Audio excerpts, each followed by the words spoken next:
like because of the paper, as I said earlier, this dress probably, so we had a 1 inch drop on the first one, so the dress is going to be like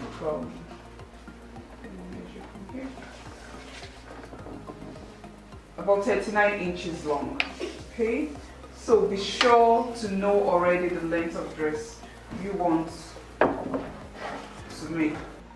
So same thing we did in the first one. I'm going to draft for the lower parts now. So remember, we have here, there's a seam allowance here, and there's also a seam allowance at the side. Okay, so remember, a quarter of the hip circumference is 10.5 inches. Remember, our original hip is 42 inches. A quarter of the measurement is 10.5 inches. Okay, so 10.5 inches plus 2 inches, that will be 12.5 inches. So we're going to go ahead and do 12.5 inches from the edge here.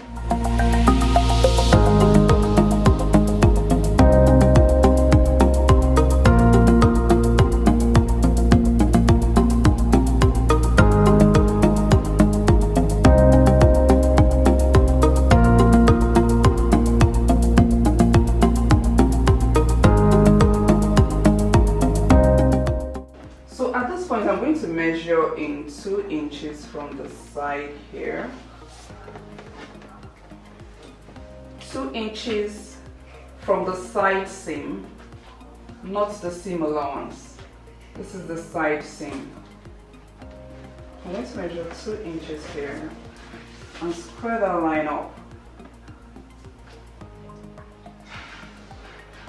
Okay, so as you can see, we need to move this a bit to meet with this line here. So I'm going to do a slash.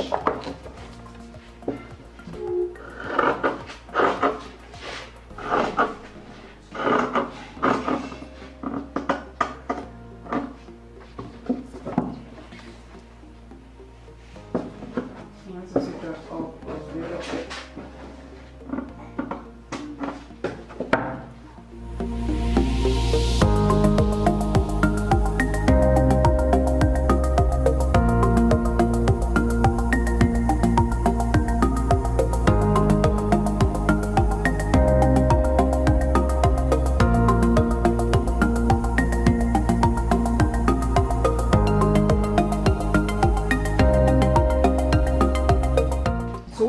To do is we're going to plot 2 dots at the back here, but I need to trace this onto here. All right, so what I've done is to make the back pattern equal with the back waist measurement, just like we did in front. So this usually is smaller, so we need to expand, unlike the front where we have a wider dot and provision have been made, okay, to we had a wider dart in front and we had to move that closer to align. In this case, we're expanding to meet up to align with the bottom back. Okay, that is why this slash here. All right, so I'm going to trace this using my tracing wheel. So I just need to get my seam allowances.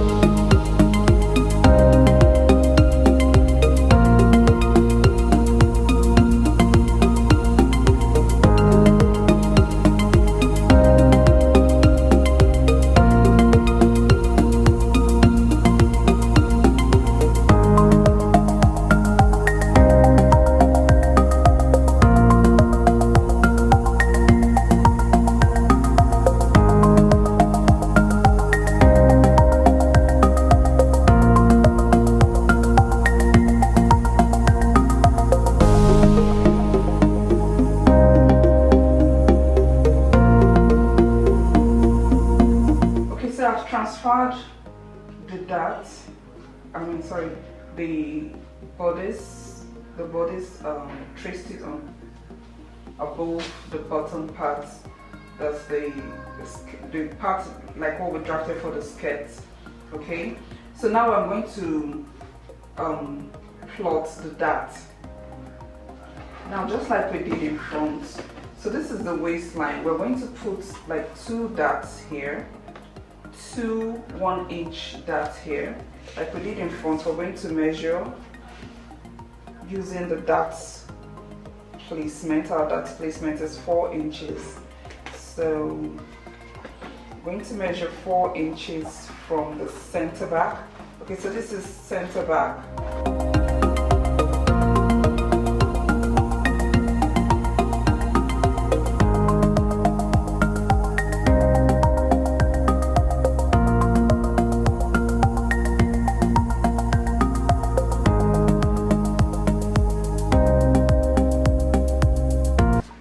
Where our original dart was, but we're not going to be using this. So what we're doing now is that we're using the dart placement, and then I'm going to take up, square this line up. This is going to be the center of the first dart. So I'm squaring it up 1 inch less this armhole here. So we're going to measure up to where the armhole begins.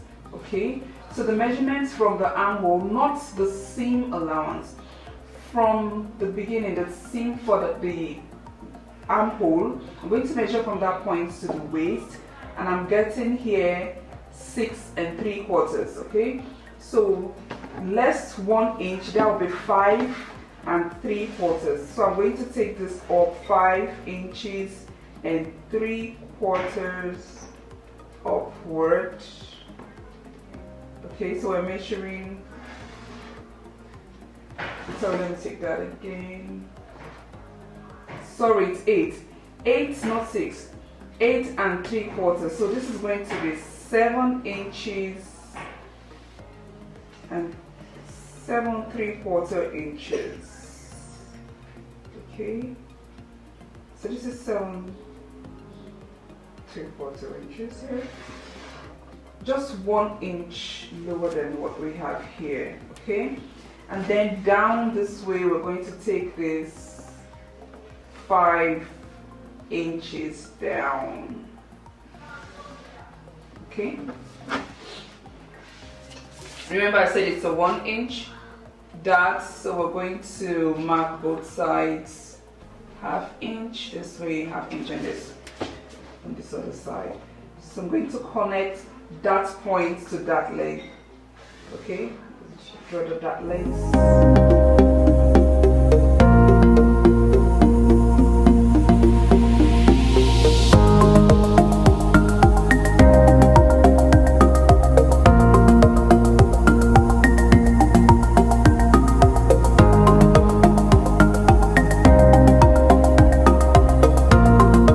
So for the back, all right, we have 2 darts, and remember our waist is 32 inches. Okay, like we did in front, 32 inches divided by 4 is 8.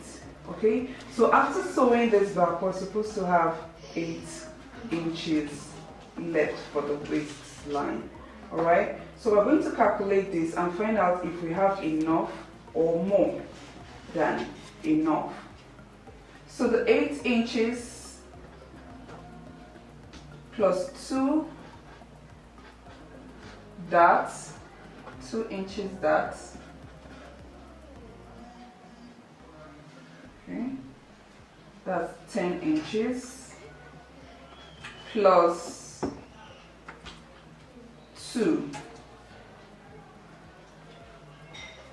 That's seam allowance for the zip and the side seam, plus 2, so seam allowances, so that equals 12. So we should have total 12 inches from here all the way there. So I'm going to measure now. If we have more than 12 inches from the zip allowance to the side seam, then we may have to make adjustments. But let me see.